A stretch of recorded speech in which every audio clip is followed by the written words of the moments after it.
Los que creyeron que sembrando mentiras y calumnias por doquier iban a desacreditar a nuestro pueblo, se equivocaron.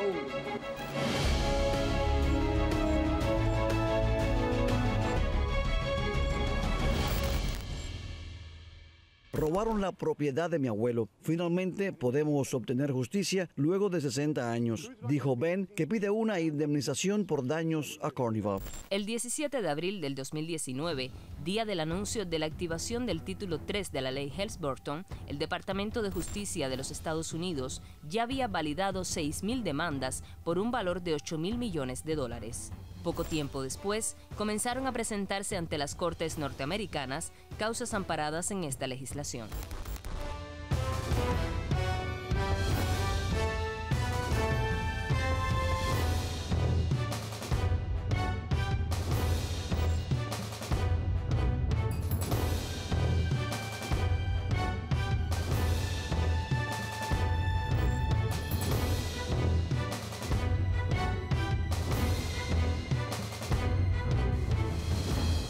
Que va a tener un efecto muy importante de disuasión si alguien está todavía en el mundo contemplando la posibilidad de invertir con los Castro. La jurisdicción que da la ley es en los tribunales federales de Estados Unidos. Y cualquier entidad, cualquier persona ahora que esté traficando, que está en propiedad robada de un ciudadano de Estados Unidos en Cuba, se le podrá demandar en los tribunales federales de Estados Unidos. Datos publicados por el Consejo Comercial y Económico Estados Unidos-Cuba confirman que hasta mayo de 2020 se habían presentado 25 demandas contra 51 empresas. El 45,4% pertenece al país norteño y sus vínculos tienen que ver con Cuba solo en un grado menor. El resto de las demandas se interpusieron contra compañías de otros 10 países. Apenas 5 empresas cubanas fueron nombradas en las acciones legales y actualmente solo 2 permanecen implicadas.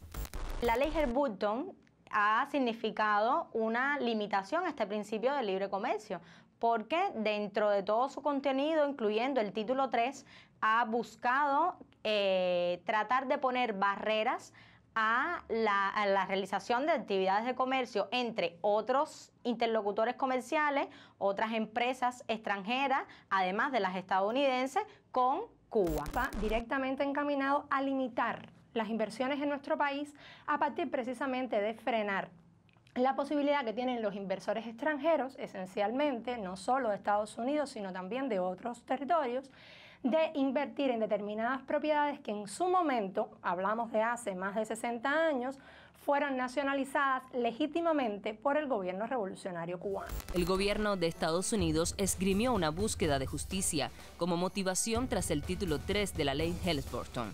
Sin embargo, el propio ex asesor de seguridad nacional del presidente Donald Trump, John Bolton, reveló en su libro La habitación donde ocurrió la intención de presionar al gobierno cubano mediante las demandas. Lo que busca es provocar que es imposible que se cumpla con la ley, porque el título 3 junto con el título 2 dicen que el bloqueo, conforme se conoce hoy, no podría levantarse hasta tanto todas y cada una de las propiedades que fueron nacionalizadas en Cuba, no solo estadounidenses, sino personas que eran cubanas en aquel momento, no sean o devueltos o restituidos. But I would like to emphasize that European companies that are operating in Cuba will have nothing to worry about if they are not operating on property that was stolen from Americans post-revolution. Tendremos todos que prepararnos, buscar medidas para hacer más eficiente nuestra economía. Estoy seguro que los inversionistas extranjeros, como de hecho ya lo ha hecho la Unión Europea y otros, reaccionarán fuertemente. Espero que amparen y preserven el derecho y los intereses de sus propias empresas, de sus propias entidades que negocian o invierten o emiten turismo a Cuba, y que defiendan también su propia soberanía frente a una embestida brutal de carácter extraterritorial como esta. La Unión Europea rechaza firmemente la activación plena de la ley Helms-Burton por parte del gobierno de los Estados Unidos.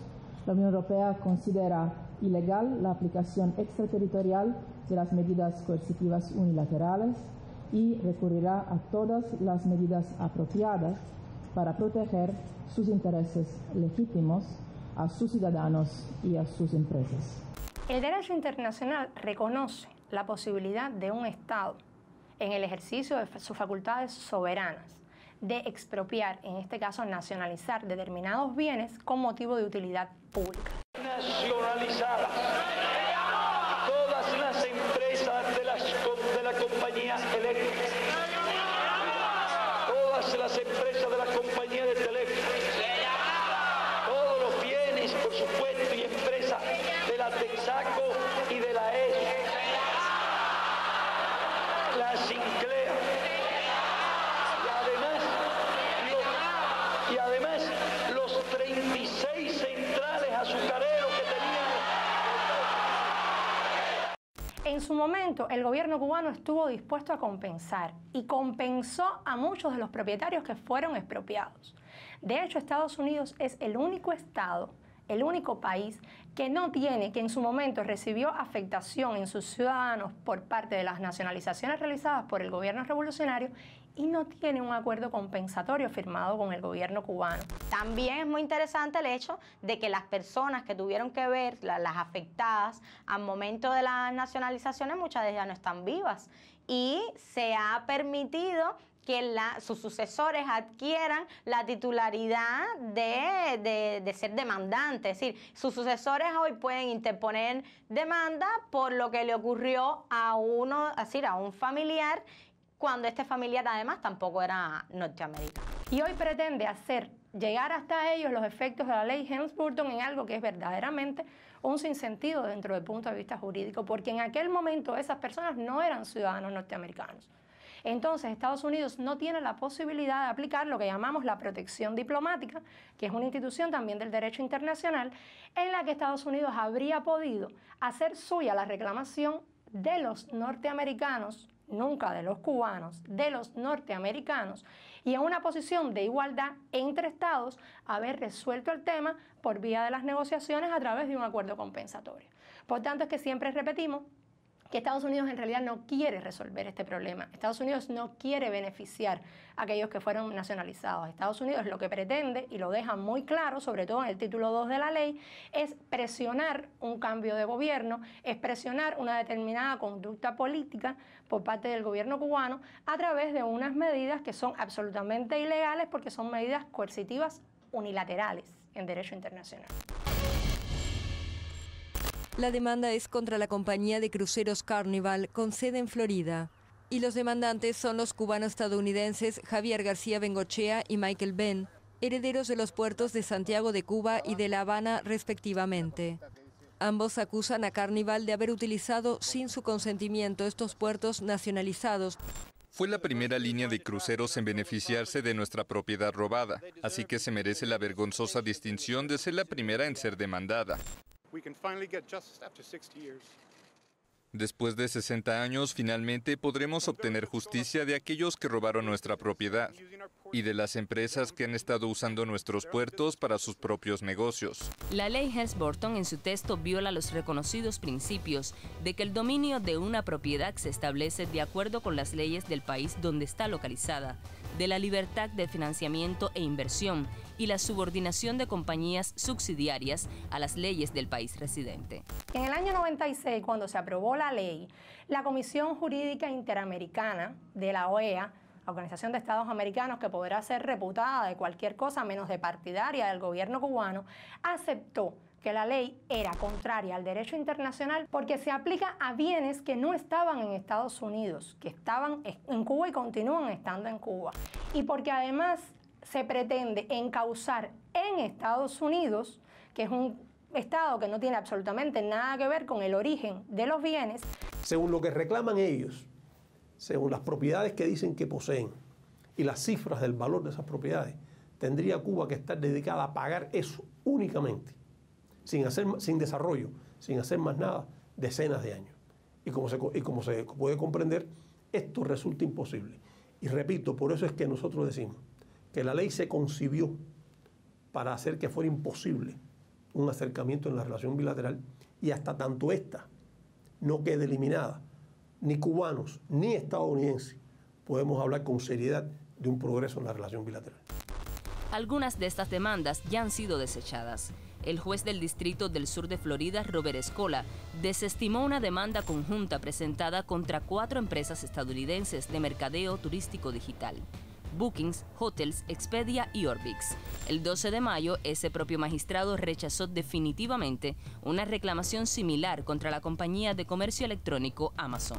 Y a partir de la resolución de estas demandas, de los resultados que tengan estas demandas, pues entonces podremos hacernos una idea de cuál es la posición de los tribunales norteamericanos y cuál va a ser el futuro de las demandas en los Estados Unidos. De cara a las urnas de noviembre de 2020, Donald Trump visitó en el mes de julio la iglesia Doral Jesus Worship, centro de acciones contra la isla. Para confirmar la posición de su gobierno belicista y hostil, el magnate enfatizó su odio contra Venezuela, Nicaragua y Cuba, sin hacer mención siquiera a la situación epidemiológica, que en ese estado había cobrado hasta el momento la vida de más de 4,000 personas, con una avalancha de casos positivos de la COVID-19. And we're going to be fighting for Venezuela. We're going to be fighting for our friends from Cuba. They know that we've been doing that, and so many other places, but Cuba, Venezuela, we have it very well under control. And debemos seguir tomando las medidas necesarias para estar no solamente comprometidos a la democracia y comprometidos a eso que cada día se están jugando su libertad y hasta su vida a favor de la libertad de expresión, de los derechos humanos, etcétera, sino también a través de nuestra política hacer muy claro de que una dictadura como la que existe en Cuba no es un sistema democrático distinto, no es un sistema aceptable. Al final del día lo que deseamos para Cuba es lo mismo que tienen todos los otros pueblos de América Latina, menos la de Venezuela y Nicaragua. Lo que deseamos para Cuba es lo mismo que tienen todos los otros pueblos de América Latina.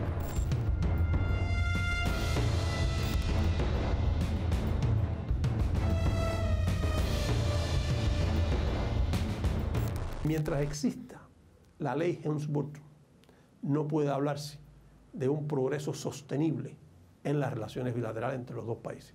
Si dentro de un año, si dentro de 5 años, si dentro de 10 años, se inicia un proceso nuevamente de acercamiento en la relación bilateral, este no será sostenible mientras continúe existiendo la ley Helms-Burton.